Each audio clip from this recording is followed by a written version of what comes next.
Bonjour, bonjour, bonjour Liam, bonjour Rose. Une petite histoire, une belle histoire, les trois petits berlus.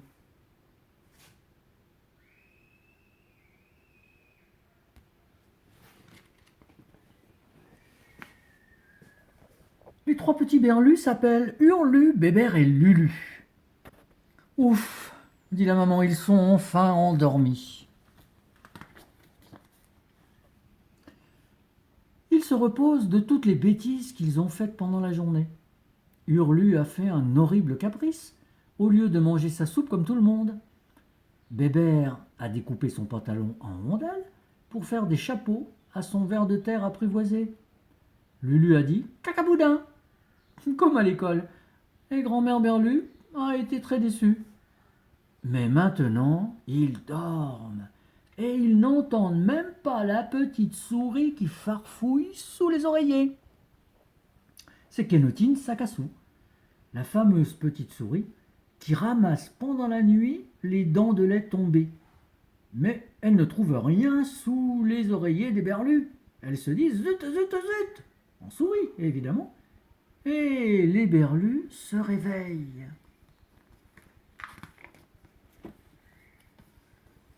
Kénotine bondit vers le trou sous la porte.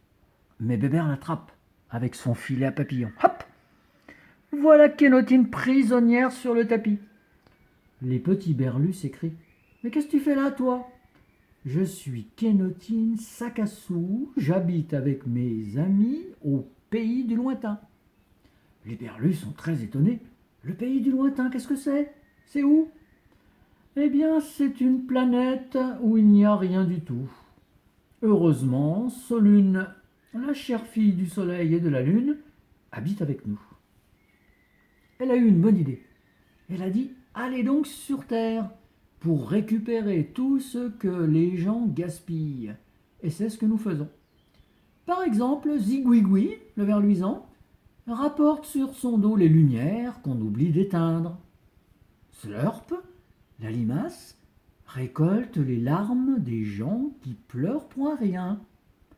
Nous les faisons sécher pour avoir du sel. Et moi, Kénotine la souris, je ramasse les dents sous les oreillers sans oublier de mettre un sou à la place. Et Kénotine secoue fièrement son sac à dents et son sac à sous. Les petits berlus n'en reviennent pas. Ils disent bon, nous allons te délivrer si tu promets de nous emmener chez toi au pays du lointain. Kénotine Sakassou réfléchit. C'est possible, mais vous devez apporter chacun un gaspillou à Solune. Mais qu'est-ce que c'est qu'un gaspillou? Un gaspillou, c'est une chose qu'on gaspille.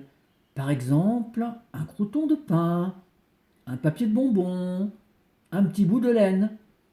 Demain, vous vous mettrez au lit avec un gaspillou dans la main.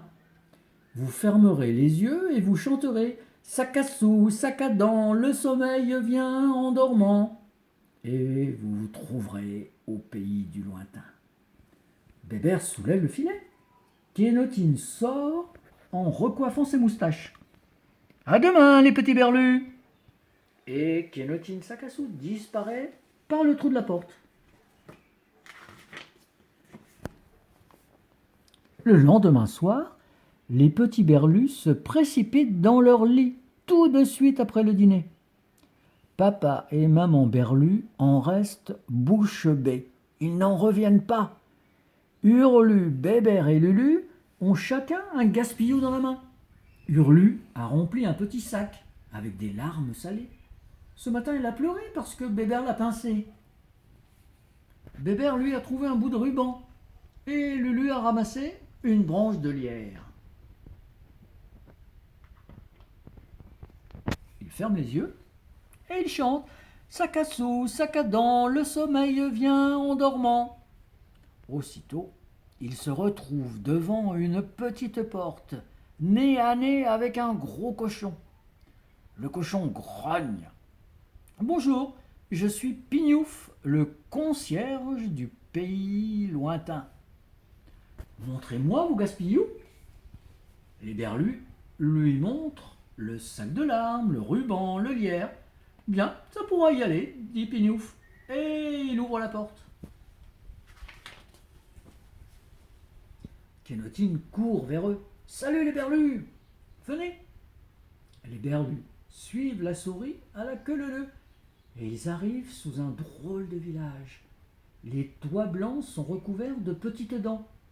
Les murs des maisons sont en boîte d'allumettes ou en mie de pain. Et les arbres poussent dans des pots de yaourt. Kénotine dit « Je vous présente Solune. Solune est une boule ronde comme le soleil, avec des cheveux blancs comme la lune. Quand elle parle, elle rebondit. Salut les berlus! Montrez-moi vos gaspillous. Un sac de larmes pour Slurp la limace, un ruban pour René l'araignée, du beau lierre pour Crapahut la taupe. Ouais, c'est parfait. Slurp, René et Crapahut accourent. Slurp la limace s'écrie « Oh, des larmes !» Merci, je vais les faire sécher au soleil. Nous aurons du sel pour saler les vermicelles. René l'araignée fait la référence, car elle est très polie. Puis elle tricote le ruban de Bébert avec ses longues pattes. En 2 minutes, elle termine un joli caleçon à bretelles. Et Crapahut la taupe plante le lierre de Lulu dans un pot de yaourt vide. Les berlus sont émerveillés.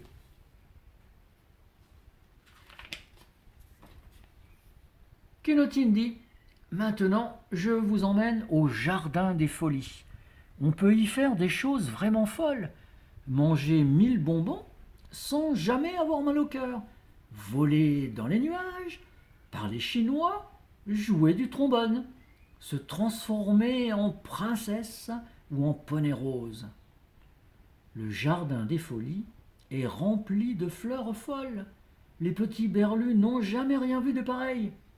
Solune s'écrie « Maintenant, dites vos souhaits. » Bébert déclare « Je veux être un lapin rouge très content qui mange du chocolat et qui fait des bonds jusqu'au ciel. » Berlu soupire « Je veux être la plus belle des princesses et porter la plus belle robe du monde. » Et Lulu demande « Moi, je veux sucer mon pouce dans un grand fauteuil à bascule sans jamais être dérangé. »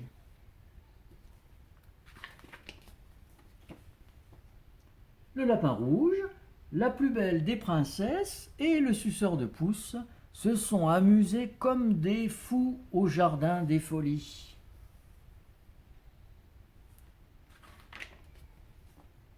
Et puis, Popoff, le vieux coq, a chanté « Cocorico, cocorico !» C'était l'heure de repartir.